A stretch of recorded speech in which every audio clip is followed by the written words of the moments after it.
Varšava Jelónky, 25. septembra 2024 čas. 19 hodín 51 minút príspevok 1367. Žiadam o znamenia, dostal som znamenia. Ježiš Kristus. Som Ježiš Kristus, Boží syn, druhá osoba Najsvätejšej Trojice. Drahé, sladké deti svetla, drahé môjmu svätému srdcu, tak veľmi vás milujem vás tak veľmi, že som sa z lásky rozhodol vykúpiť vás svojím utrpením a smrťou na kríži. Dovoľ mi, drahý človeče, priblížiť sa k tebe a dovoľ mi sprostredkovať slová Božej vôle dnes na tomto požehnanom mieste, ktoré si Boh vybral. Ničoho sa neboj a ničím sa nenechaj odradiť, pretože som s tebou aj napriek tvojim mnohým chybám a slabostiam. Tu som medzi vami a modlím sa v tomto malom večeradle, v tomto holubníku. Tu som s vami, ale oveľa ochotnejšie prídem dovnútra vašich srdc a duší. Vidím tvoju únavu v živote, tvoje trápenie, vidím tvoj osobný boj s démonmi a to, čo so sebou prinášajú. Viem, že chcete robiť dobre, ale často sa vám to nedarí. Hľa, napriek všetkému sa k vám približujem, žehnám každého z vás a každého z vás boskávam na čelo, každého, kto sa modlí. Napriek vašim mnohým chybám a zlyhaniam vás milujem a veľmi si vážim každú vašu modlitbu, každý váš záväzok k dobru a najmä naplňanie Božej vôle. Moja svätá, milovaná matka a svätý Jozef sú so mnou. Mária, moja svätá, milovaná matka, položila na teba svetelné, štvornásobné sväté ružence, budú pre teba aktívne, len keď ich budeš recitovať, 4 časti svätého ruženca. Dávam tiež všetky dary a milosti tým, ktorí budú čítať tieto slova a vo svojich srdciach túžia po rovnakých daroch a milostiach. Viem, že existujú celé rodiny, ktoré žijú dlhé roky vo veľkých mukách démonov a nie vždy si to uvedomujú. Niektoré z týchto rodín si však uvedomujú, že to majú ťažké, nič im nevychádza a démoni im dosť často kazia zdravie a pohodu, fyzickú a čoraz častejšie aj duchovnú. Démoni spôsobujú u týraného človeka špecifické negatívne reakcie. Mnohí z vás skúšajú rôzne veci, snažíte sa byť čo i len trochu zbožní, no trápia vás rôzne choroby a neduhy. Čo by sme teraz mali robiť? Chcem, aby sa každý takýto človek pokúsil prestať hrešiť, aby prestal na schvál padať. Chcem, aby každý takýto človek nehrešil, nepadol, a ak sa mu niečo zhreší alebo spadne, nech neotáľa, nech neodkladá očistu na neurčito, nech sa dobre vyspovedá a poctivo splní všetkých 5 podmienok sviatosť pokánia. Za každým, keď dobrá sviatostná svätá spoveď pôsobí ako veľký exorcizmus. Okrem dobrej sviatostnej svätej spovede by sa človek týraný démonom mal denne cvičiť pitie a kropenie miest a jedla vyvrhnutou svetenou vodou, mal by túto vodu aj konzumovať, pomazávať choré miesta tela, dvere, okná a hlavne seba vyháňanými svätý olej. Ak to veľmi nepomôže, mali by ste požiadať o pomoc dobrého, zbožného kňaza a ak je to možné, požiadať o pomoc dobrého exorcistu. Každý kňaz, ktorý chce účinne bojovať s démonom, by mal získať menšie exorcistické vysviacky od svojho alebo iného biskupa. Tieto vysviacky boli bežne udeľované všetkým kňazom pred druhým vatikánskym koncilom, po tomto koncile démon nariadil svojim služobníkom zo slobodomurárskej cirkvi, aby biskupy prestali dávať tieto vysviacky kňazom, on ich zrušil a biskupy prestali dávať tieto vysviacky a táto vysviacka dala kňazom zvláštnu príčinnú moc každému, kto takúto vysviacku prijal. Chcem, aby každý kňaz požiadal svojho biskupa, aby mu udelil tento nižší rád exorcizmu, aby mohol slobodne pomáhať ľuďom poškodeným konaním démona. Často sa stáva, že niekto z rodiny zhrešil, otvorene a tajne vyslovil slová kliatby a démon to využil a začal škodiť osobe, proti ktorej boli tieto slová povedané. Niekedy stačí, aby ten, kto vyslovil tieto kliatby ich odvolal, no niekedy je to nemožné, pretože ten, kto ich povedal, je mŕtvy. Čo robiť? Činnosť diabla nemôžete dobrovoľne uľahčiť a vaša každodenná modlitba, pôst a almužna, ako aj praktizovanie dobrých skutkov pre vašu dušu a telo vám môžu pomôcť a zároveň sťažiť škodlivú prácu démonov. Všetká pasivita a nič nerobenie len podporuje všetky aktivity démona. Ak sa ho chcete účinne zbaviť zo svojho života, mali by ste sláviť novénu 9 sväté omše za vnútorné uzdravenie a neutralizáciu účinkov kliatby a kliatby. Na obnovenie požehnania domu, kde chýbalo, musí kňaz slúžiť aspoň jednu svätú omšu v takomto dome. Varujem vás, vyhnaný démon odchádza, ale ide po 7 ľuďoch horších ako on sám a po chvíli na toho človeka zaútočia s väčšou silou.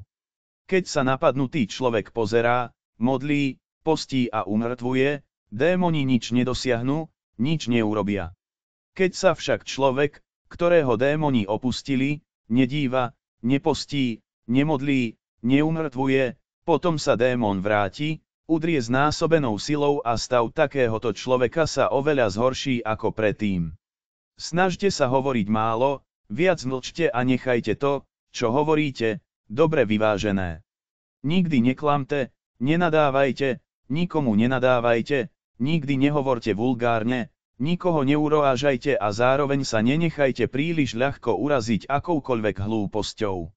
Ak si všimnete, že vás váš manželský partner podvádza, nerobte si z toho ťažkú hlavu, neubližujte tomu človeku, nevyťahujte ho z toho, pristupujte k tomu s láskou, napomínajte svojho manžela.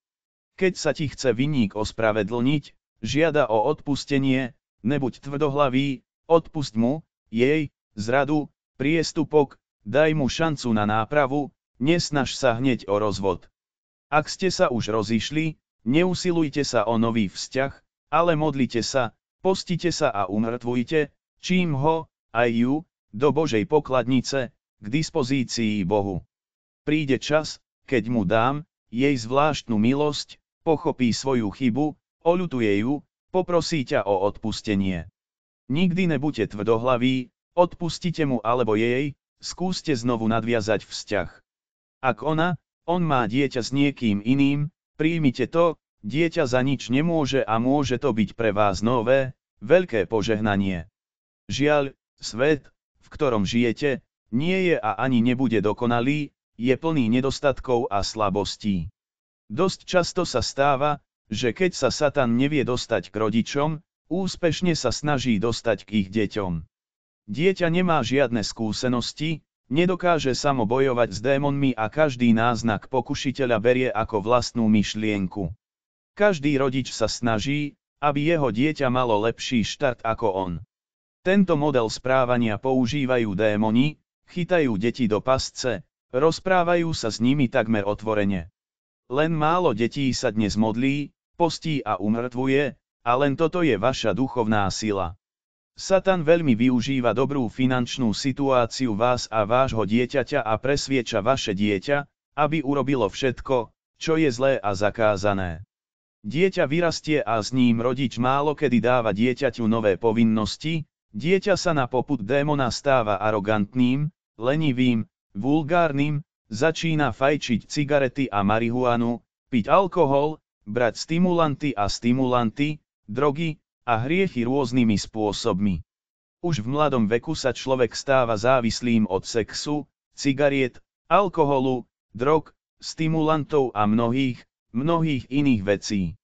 Satan má v moci svojich ľudí, hovorí im, čo majú robiť a o čo sa majú snažiť.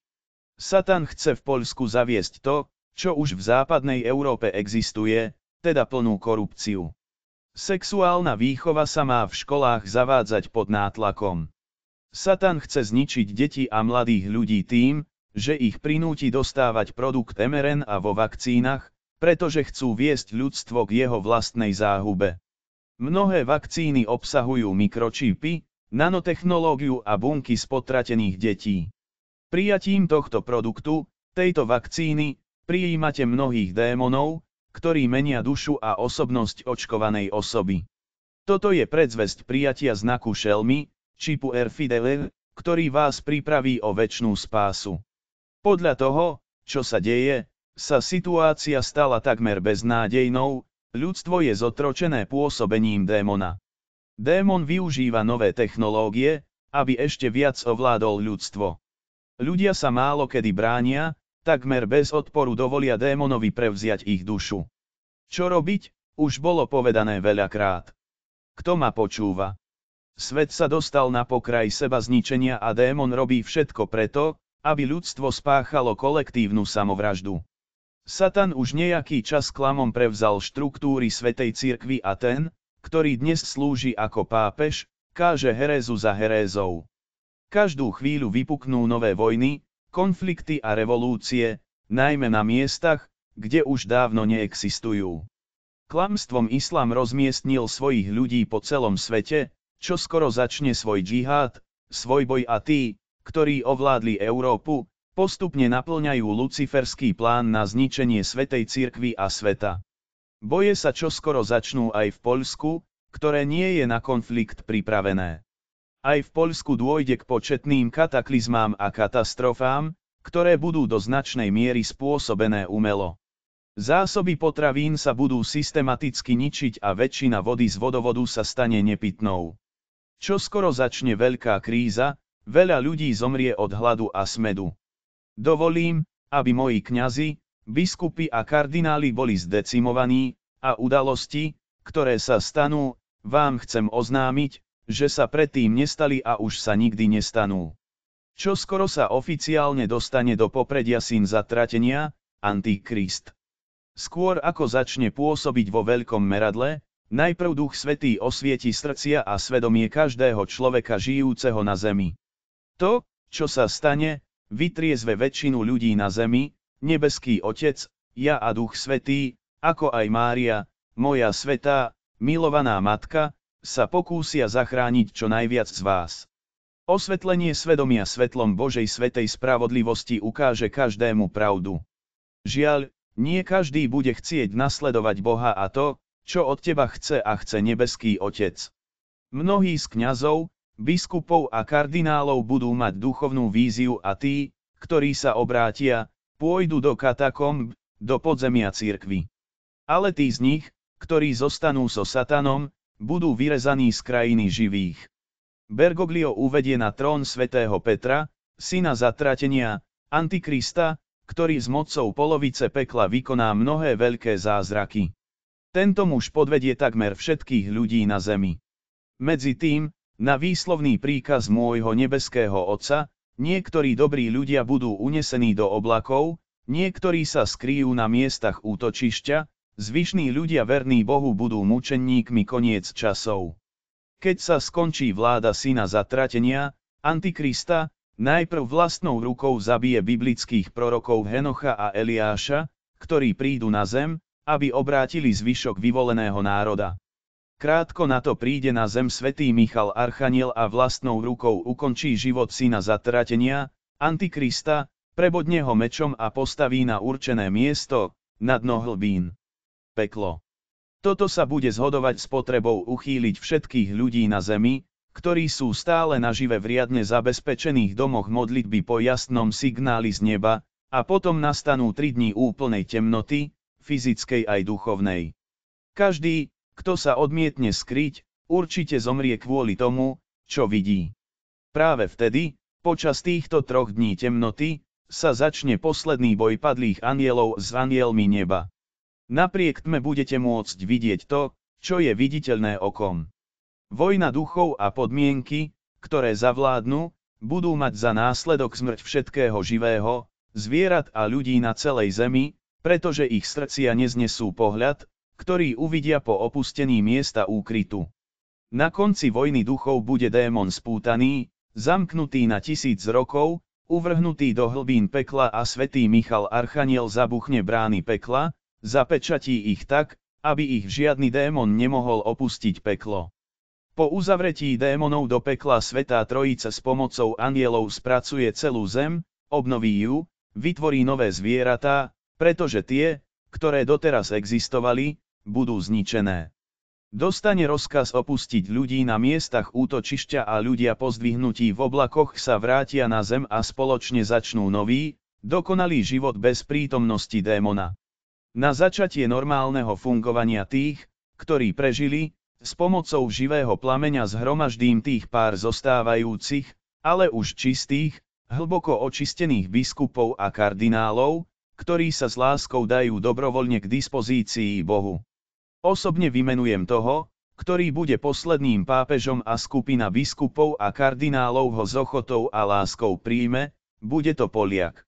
Nová éra Ducha Svätého, bude trvať, rozvíjať sa a prekvitať v láske k Bohu a blížnemu bez prítomnosti satana. Svätá Trojica dá novému pápežovi množstvo rád a pokynov. Vydá nové nariadenia a smernice, načrtne nové práva a povinnosti, bude ich plniť a vykonávať v celej cirkvi svätej. Odteraz už nebudú žiadne iné viery, iné cirkvi, odteraz bude nové stádo a jeden pastier.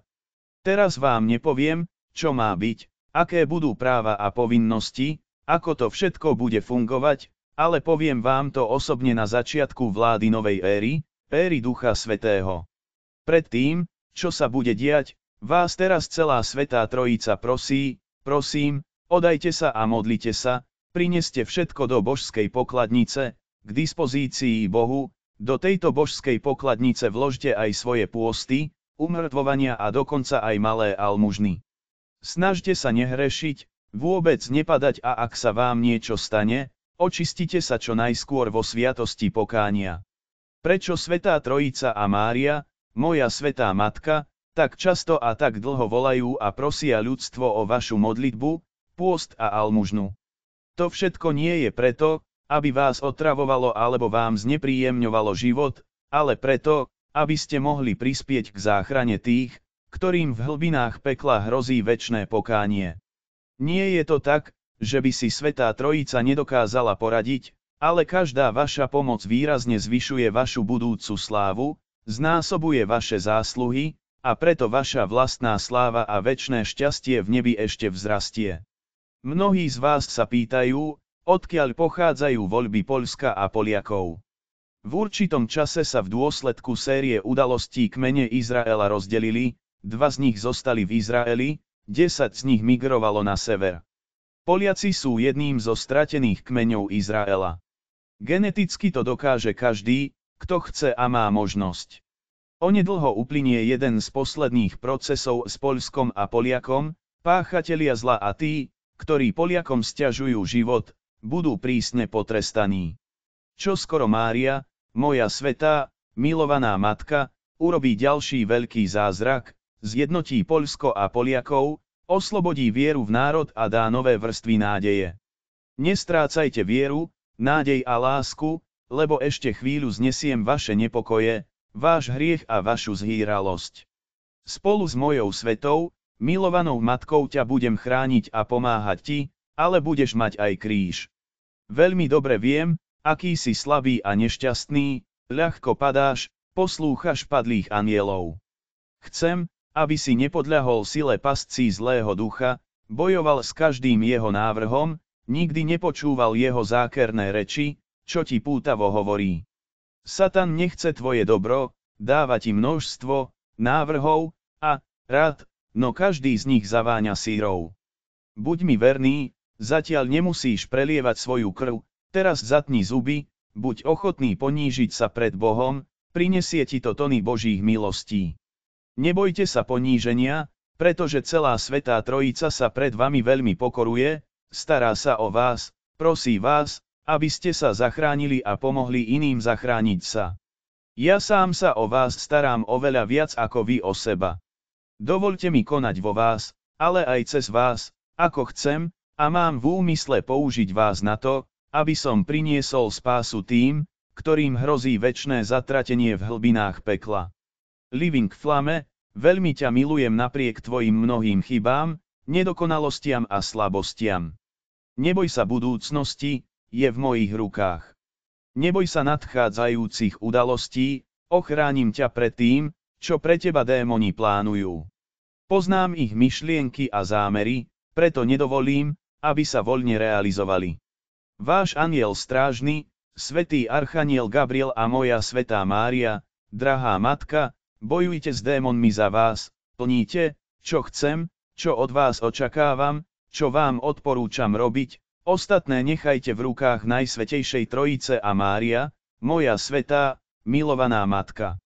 Hľa, osobne som ťa posilnil, dal som ti veľa svojho požehnania, preto sa ničoho neboj, neboj sa nechcených zlých následkov. Požiadajte Najsvätejšiu Trojicu a Máriu o to, čo je skutočné, rozumné, nie vymyslené alebo vymyslené, ako vidíte, vždy súhlasím s vašou rozumnou požiadavkou. Nenechajte sa zastrašiť démonmi, ani v duchu nehovorte, čo o nich neviete. Neviete, koľko stála skúška všetkých anjelov a koľko za ňu osobne zaplatili. Synu, dôveruj mi úplne každý deň, dôveruj mi úplne vo všetkom, snaž sa byť čistý každý deň, dokonca aj kryštáľovo čistý, pravidelne sa očisťuj vo sviatosti pokánia. Pozorne počúvajte Božiu reč, nefňukajte, sledujte svoje reflexy, nikdy nekonajte mechanicky, keď môžete, premýšľajte skôr, ako niečo urobíte, len tak sa vyhnete chybám a pádom. Netráp sa tým, čo sa stalo, nemôžeš sa k tomu vrátiť, môžeš len očiniť zlo, ktoré z teba vyšlo. Nemysli príliš na budúcnosť, pretože na ňu nemáš vplyv, nechaj ju v Božích rukách. Pokojne počúvajte všetky vnuknutia prichádzajúce od Boha, neuháňajte za tým, čo je nereálne, robte všetko tak, ako to chce Svätá Trojica, a to bude stačiť. Synu, dôveruj mi a nenechaj sa ničím odradiť, nasleduj všetko, čo ti hovorí Božia inšpirácia. Buďte trpezliví a chápaví, ale buďte dôslední sami so sebou, nikdy neberte ľahkú cestu. Vždy mi dovoľte, aby som vo vás a cez vás pôsobil podľa vôle, pretože vás mienim použiť na záchranu mnohých ľudí. Čo skoro si oddychnete, ale nie od Boha. Mám v úmysle ťa použiť na veľa vecí, aké budú, zatiaľ to bude pred tebou skryté, ale na čas. Posilňujte sa duchovne, pretože ja sám budem vašou silou a silou, robte, čo môžete a môžete, ostatné nechajte na moje sveté pôsobenie a v mojej svätej ruke. Nezabudni ma pozvať ku každej činnosti a pri každom probléme vzdychaj Duchu Svätému a on ti hneď poskytne riešenie problému. Rozprávajte sa s nebeským Otcom tak, ako by ste hovorili so svojím Otcom, buďte nežní a srdeční, snažte sa byť čistí, nikdy nevstupujte do dialógu so Satanom, pretože vás vždy zvedie na cestie a bez cesty. Vždy mi zver všetko až do konca, miluj ma, ako len môžeš, a ja ťa za to neustále žehnám. Drahé, sladké deti svetla, drahé môjmu svetému srdcu, nesmierne vás milujem a prajem si od vás všetku vašu čistú, svätú lásku, trpezlivosť a predovšetkým porozumenie a odhodlanie, ale narážam na múr ľahostajnosti, aj keď moja svätá cirkev je len na tebe, človeče, a na rozhodnutiach, ktoré urobíš, aby si sa rozhodol, aký bude tvoj budúci osud tým, že sa staneš svojvoľným, bez disciplíny v čomkoľvek, padneš do satanovej pasce. Klame ťa, klame, chce ťa len ťahať na diaľnicu vedúcu do priepasti, do pekelnej diery. Pokúste sa kontemplovať Boha a tešiť sa z našej lásky. Skúste si uvedomiť svoju hriešnosť a zlyhania pred Bohom a ospravedlňte sa Najsvätejšej Trojici za zlo celého svojho života, za všetko, čo vám nefunguje, za vašu vlastnú ťažkosť a všetky vaše slabosti. Potom prosím oslávte Najsvätejšiu Trojicu, skúste to urobiť vlastnými slovami. Môžete tiež použiť hotové modlitbové vzorce. To všetko je zamerané na otvorenie vášho srdca do Korán.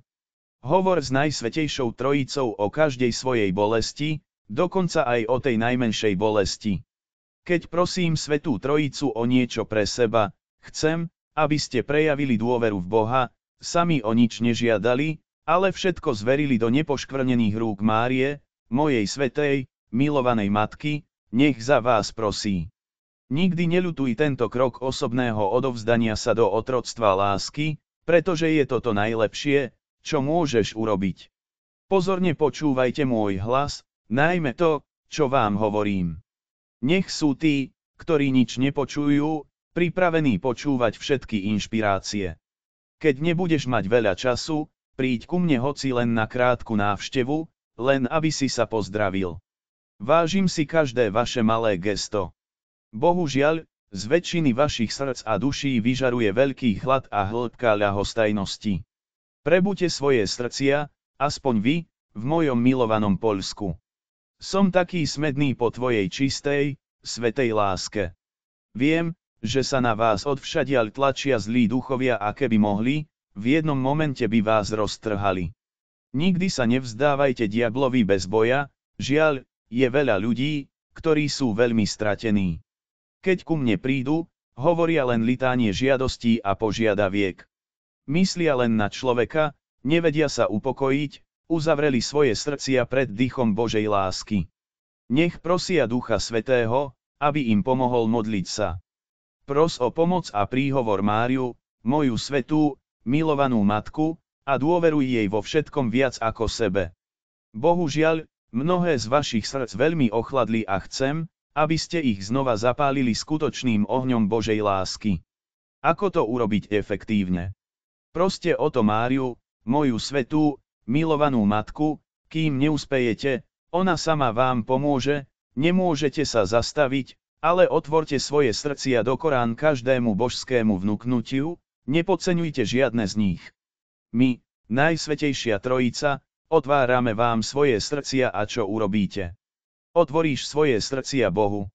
Koľko si ochotný obetovať sám seba? Ste pripravení vzdať sa svojho vlastného ja? Ako veľmi si vážite všetko, čo vám hovorí Svätá Trojica? Ako nás počúvate? Nebuď taký zatvrdil, otvor mi svoje srdcia do Korán, otvoril som ti ich už dávno a čakám na rozhodnutie tvojho života a činov, uvidím. Zverte svoj život, svoj každodenný život do Božích rúk. Nikdy sa mi neotáčaj chrbtom, vždy sa s tebou rád podelím o svoju lásku, ale budeš ochotný ju prijať. Teraz to nie je také isté. Nesmierne vás milujem, deti moje, a s láskou vás objímam dovnútra svojho svätého srdca, zraneného ľudskými hriechmi. Žehnám každého, kto číta a počúva, v mene Otca i Syna i Ducha Svätého. Amen. Veľmi ťa milujem a chcem, aby si mi úplne, tak úplne dôveroval, bez toho, aby si ublížil môjmu svätému srdcu. Môžete si to dovoliť. Môžete si dovoliť chcieť byť spasení. Premeňte postupne seba, ako aj všetkých naokolo. Veľmi mi záleží na tvojom spasení. Zverte mne a mojej svätej, milovanej matke celý svoj život a majetok, môžete si dovoliť takéto gesto? Chcem ťa zachrániť, ale dovolíš mi to? Ja som vás však všetkých veľmi miloval, napriek vašim chybám a slabostiam, až po šialenstvo kríža. Kto z vás by chcel šíriť kult troch Božích srdc? Božie srdcia sú plné Božích milostí, kto ich bude chcieť získať? Kto z vás bude chcieť uctievať Božie srdce? Za vašu veľkú štedrosť vás odmeníme našou štedrosťou. Čakám na teba a tvoju lásku. Ježiš.